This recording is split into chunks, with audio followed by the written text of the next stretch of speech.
प्रधानमंत्री मोदी की मन की बात का आज प्रसारित हुआ 128वां एपिसोड। मन की बात को 22 भारतीय भाषाओं और 29 बोलियों के अलावा 11 विदेशी भाषाओं में प्रसारित किया जाता है। पीएम ने कहा कि संविधान दिवस पर सेंट्रल हॉल में हुआ विशेष कार्यक्रम। नवंबर में हुई वंदे भारत पर होने वाले कार्यक्रमों की शुरुआत। अयोध्या में राम मंदिर में धर्म ध्वजा फहराई गई। पीएम मोदी ने कहा वन तुलसी में अनोखे शहद के उत्पादन को सराहा। ये भी कहा कि भारत शहद उत्पादन में बना रहा नए रिकॉर्ड। मन की बात में राष्ट्रमंडल खेलों की मेजबानी मिलने की चर्चा, साथ ही भारतीय खिलाड़ियों की जीत की तारीफ की, टीम वर्क को वजह बताया। प्रधानमंत्री मोदी ने मन की बात में एंड्योरेंस स्पोर्ट्स का किया जिक्र। युवाओं में काफी लोकप्रिय हो रहा एंड्योरेंस स्पोर्ट्स एक दिन में करना होता है कई किलोमीटर तक तैराकी, साइकिलिंग और मैराथन। पुणे में राष्ट्रीय रक्षा अकादमी का 149वां कोर्स की पासिंग आउट परेड। 328 कैडेट्स ने पूरी की ट्रेनिंग। 328 कैडेट्स में 15 महिला कैडेट्स शामिल। कैडेट कैप्टन अनन्या ने कंप्यूटर साइंस स्ट्रीम में हासिल किया पहला स्थान। Chief naval staff admiral Dinesh Kumar Tripathi ने परेड की सलामी ली। परेड में सटीक कोऑर्डिनेशन और मिलिट्री बर्ताव का नजारा दिखा। परेड की सलामी से पहले हेलीकॉप्टर से दिया गया चीफ गेस्ट को सलामी। एसीसी सिद्धार्थ सिंह और सिद्धि जैन को सम्मानित किया। पुणे में राष्ट्रीय रक्षा अकादमी में पासिंग आउट परेड देखने बड़ी संख्या में पहुंचे लोग, दिखा अद्भुत नजारा। भारत के दक्षिणी तट की ओर बढ़ते हुए कमजोर पड़ रहा चक्रवात दितवाह। तमिलनाडु, पुडुचेरी और आंध्र प्रदेश के तटीय इलाकों में भारी बारिश, चल रही तेज हवाएं। चक्रवात दितवाह के चलते तमिलनाडु के कई इलाकों में मूसलाधार बारिश। रामनाथपुरम और नागपट्टिनम जिले समेत ज्यादा प्रभावित। चक्रवात के असर से बचाव राहत के लिए किए गए विशेष इंतजाम। तमिलनाडु में एनडीआरएफ, एसडीआरएफ की 28 टीमें तैनात। एयरफोर्स और कोस्ट गार्ड की नजर। तमिलनाडु के थूथुकुडी, तिरुवल्लूर और रानीपेट जिले में जारी किया गया रेड अलर्ट। 60 किलोमीटर तक रफ्तार से चल सकती हैं हवाएं। चक्रवात के असर से समुद्र में उठ रही हैं ऊंची ऊंची लहरें। समंदर किनारे रहने वाले लोगों को सुरक्षित जगहों पर शिफ्ट किया गया। चक्रवात दितवाह के असर के चलते तमिलनाडु के कई इलाकों में अभी और तेज बरसात के आसार। वडोदरा से तमिलनाडु भेजी गई एनडीआरएफ की 5 टीमें। चेन्नई के विलुपुरम भेजे गए एनडीआरएफ के 150 जवान चक्रवात दितवाह के दौरान बचाव राहत में करेंगे मदद। थूथुकुडी में चक्रवात के असर से भारी बारिश की वजह से जगह जगह पानी भरा। मेयर जगन पेरियासामी ने लिया जायजा। आंध्र प्रदेश के तटीय इलाकों में दिख सकता है चक्रवात का असर, प्रशासन ने लोगों को आगाह किया। आंध्र प्रदेश के तटीय इलाकों में मछुआरों को समुद्र में नहीं जाने की चेतावनी। तटीय इलाकों में बरती जा रही खास एहतियात।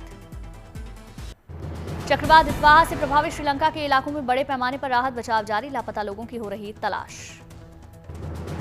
भारत से भेजी गई एनडीआरएफ की टीम श्रीलंका में चला रही राहत और बचाव अभियान। 80 जवानों की टीम भेजी गई श्रीलंका। भारत ने ऑपरेशन सागर बंधु के तहत श्रीलंका में शुरू किया राहत मिशन। आवश्यक तकनीकी उपकरण, cutting, lifting tools, communication system, medical support और सुरक्षा गियर से लैस टीमें भेजी गई श्रीलंका। श्रीलंका में बचाव राहत के लिए भारत सरकार ने भेजे वायुसेना के MI-17 हेलीकॉप्टर सर्च और रेस्क्यू ऑपरेशन में कर रहे मदद। ऑपरेशन सागर बंधु के तहत भारत ने श्रीलंका भेजी 21 टन राहत सामग्री। INS विक्रांत और INS उदयगिरी से भेजे गए सामान। C-130J IL-76 विमानों ने पहुंचाई मानवीय मदद। श्रीलंका में चक्रवात दितवाह से तबाही के बाद इमरजेंसी लागू, करीब 200 लापता लोगों की तलाश। श्रीलंका में चक्रवात के चलते करीब 7,75,000 लोग प्रभावित हुए। 25 जिलों में चलाया जा रहा बचाव और राहत का काम।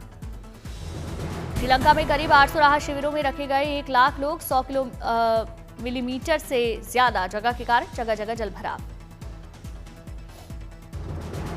श्रीलंका में सेना के 24,000 जवान रेस्क्यू मिशन में जुटे। अभी तक करीब 2,500 लोग बचाए गए।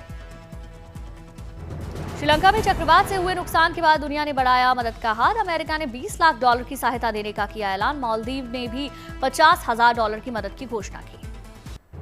सुल्तान अजलान शाह हॉकी के फाइनल में आज भारत का बेल्जियम से होगा मुकाबला। कनाडा को 14-3 से करारी मात देकर फाइनल में पहुंचा भारत। फाइनल में जगह पक्की करने के साथ अंक तालिका में भारत का शीर्ष स्थान। अब बेल्जियम को हराकर छठी बार खिताबी जीत हासिल करने की तैयारी। भारत ने कनाडा के डिफेंस को दबाव में रखकर किया अच्छा प्रदर्शन। हॉकी मैच में जुगराज सिंह ने दागे सबसे ज्यादा 4 गोल। अभिषेक, अमित रोहिदास और राजिंदर सिंह ने 2-2 गोल किए, जबकि सेल्वम कार्ती, नीलकांत शर्मा, संजय और दिलप्रीत सिंह ने 1-1 गोल किया।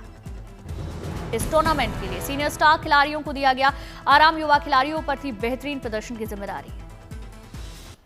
जूनियर हॉकी वर्ल्ड कप में भारत की लगातार दूसरी जीत। ओमान को 17-0 से रौंदा। 3 खिलाड़ियों ने दागे हैट्रिक गोल। इस जीत के साथ भारत पॉइंट टेबल पर टॉप पर स्विट्जरलैंड से 24 गोल आगे। भारत दूसरे मैच में मनमीत सिंह, अर्शदीप सिंह, दिलराज ने 3-3 गोल ठोके। जूनियर हॉकी वर्ल्ड कप 2025 में दिखा भारत का तूफान। पूल बी के मुकाबले में पहले ही मैच में चिली को 7-0 से रौंदा। भारत की पहली जीत में रोशन कुजूर और दिलराज सिंह का अहम योगदान। दोनों ने दागे 2-2 गोल। भारतीय टीम ने विजय के साथ किया आगाज। खिताब का मजबूत दावेदार होने का संकेत दिया।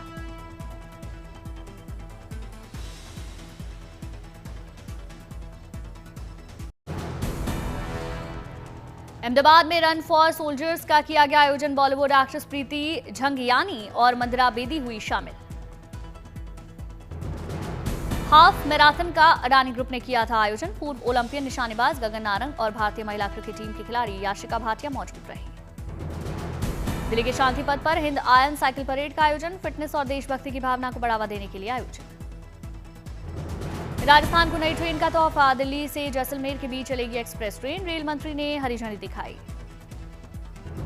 दिल्ली में 12 वार्डों के लिए मतदान जारी। शाम 5:30 बजे तक 580 केंद्रों पर वोटिंग। निगरानी के लिए वेबकास्टिंग की व्यवस्था।